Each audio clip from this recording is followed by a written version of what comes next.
Hello everyone, welcome to my channel Excel Everywhere. How many times you have faced issue like typing something in the cell? For example, I'm typing your Excel Everywhere. Moving to the next cell and seeing to the disappointment that the previous cell didn't auto-fit. We have to manually go back to that cell and double click over the border, and then you can get the column bit adjusted. Tired of doing this? Instead try this.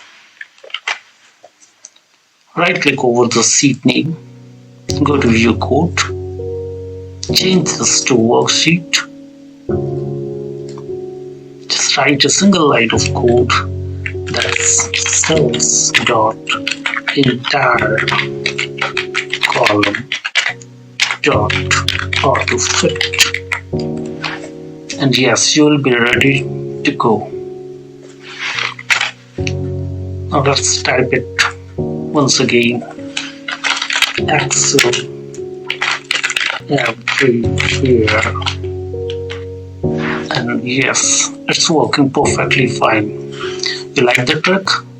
Consider subscribing the channel so that you get all the latest updates whenever possible. Thank you all.